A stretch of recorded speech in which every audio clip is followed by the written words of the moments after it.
Environment Minister Tony Burke, and you heard a little of what Anna Marsden had to say there, and I'll get your thoughts on that, but also the fact that Labor in 2012 gave, it was $12 million in the Swan budget to this same foundation without a tender. So you thought they had merit then? No, they had merit to perform a specific research project. And there was a specific research project dealing with particular strains of coral. And the money, the proposal came from the foundation. They asked for the support. It was assessed by the department. It ended up being included in the budget. And then the payments were made on annual milestones. Not all at once, not all the money leaving on day one, but paid on milestones which were met, and that research project came through as an effective role. We've never said the foundation has no role. What we have said, though, is the foundation should not be the replacement of the Marine Park Authority or the core work of the Environment Department. And that's exactly what's happening. You know, people say the Smith family does a good job, but we don't put them in charge of our entire social service payments, social security payments. And that's exactly what's happened here. The full amount of money for the Great Barrier Reef now has a gatekeeper who is a private foundation. And if the CSIRO wants to conduct additional specific research on the Great Barrier Reef, to get taxpayers' money to do that, they have to get permission from a private foundation. The 2 points that Anna Marsden made there that specifically you should respond to. One, where she says that the CSIRO are there formulating the plans, where the money's going to be spent from the outset. So they're the architects of these plans in terms of not going cap in hand. They're there from the outset, she says. The other point is, I'm interested in your thoughts, because UNESCO has said that charities should be set up nationally to try and scale up, leverage more money. That's what the government's doing in terms of this, trying to leverage more funds from the government pool at the outset. The Environment Department's not equipped to do that. Okay, can I deal with these in turn? First of all, sure. On the first issue with respect to CSIRO, you described them as the architects. I think that's a bit of a stretch. The truth is the final decision on all of these plans is made by the foundation. They're the ones in charge of the final decisions on this. The fact that there is consultation with the Environment Department and consultation with CSIRO means this. It means we don't in fact save money on administration fees, we duplicate money. So all the work in assessing plans that the Environment Department would have to do if it were managing this directly, it has to do anyway. The work on designing projects that CSIRO would do if the money was given directly to them, they have to do anyway. The foundation on top of that takes 10% for its own administration fees. So $44 million of this money walks straight out the door, never reaches the reef, goes directly to the foundation for its own admin fees. Not if they leverage more funding, they'll end up with more. Well, let's go to the point, and that's the second point that you raised with respect to their claims of how much extra money they've been able to leverage. Now, last night, Anna Marsden repeated the claim about $90 million is what they have raised. That may be the case, but they've never been able to establish that publicly. The evidence on an interview immediately before your program on radio that Anna Marsden gave, she said, no, it's all audited and it's on the webpage. I went to the webpage to verify that because I was surprised. All that's on the webpage is a statement, a claim that they've raised $90 million. The annual reports that they've got on the website do not add up to anywhere near that figure. Now, if they want to claim that they've raised $90 million, they should have to justify and show where they've raised it. When they were asked about this in the Senate inquiry, they took the question on notice, and to this day they still haven't responded. So they claim they've raised... No, but just hear this, Kieran. Just hear me out on this, and then I'll stop on this point.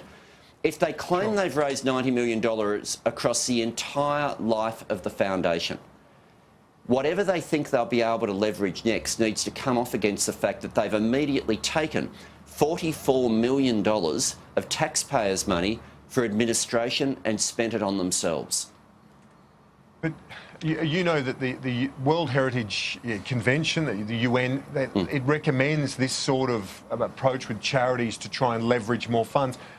How does the CSIRO, a wonderful organisation, or the Great Barrier Reef Marine Park Authority, again, a wonderful organisation, but how do they leverage more funds, those organisations? Are they equipped to do that sort of thing?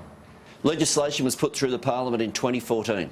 It was put through by the Abbott government to establish a fund for this exact purpose, and we were told when the legislation was introduced that it would be something that there would be work done to make sure that the Abbott government and then later the Turnbull government would be leveraging corporate donations to it as well.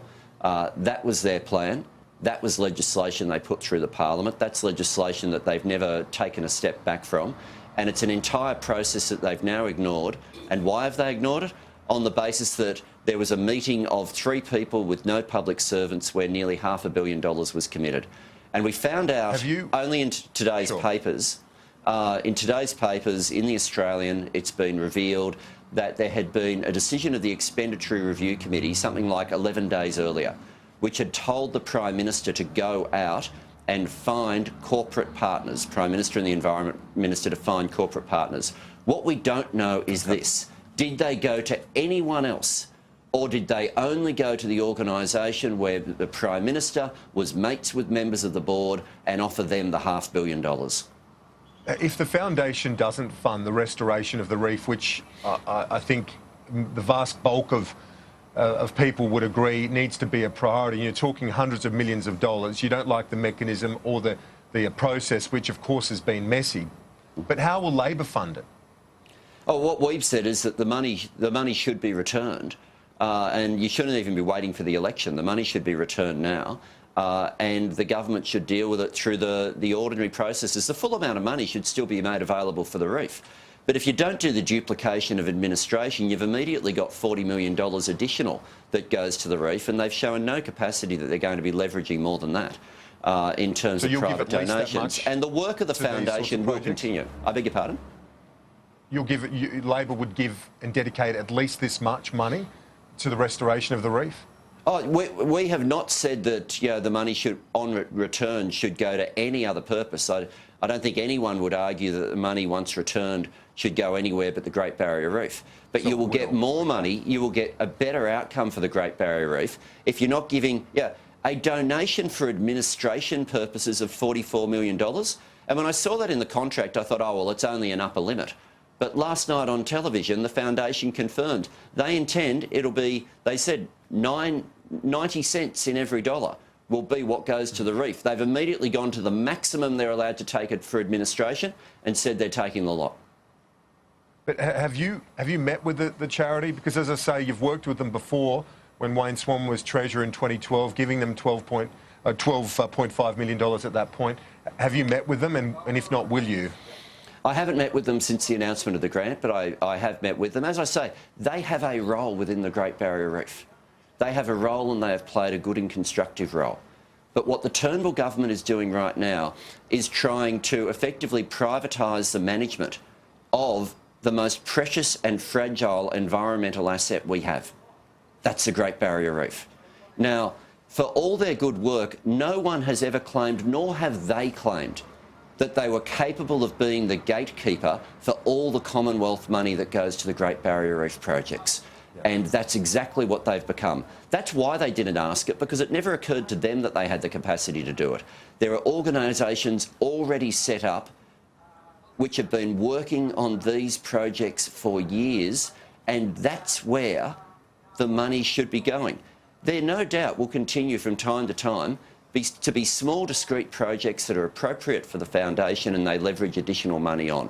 But the thought that a CSIRO scientist will have to get permission from a private foundation to be able to run a research project paid for entirely by taxpayer money is abhorrent. And that's the scandal that we're facing now.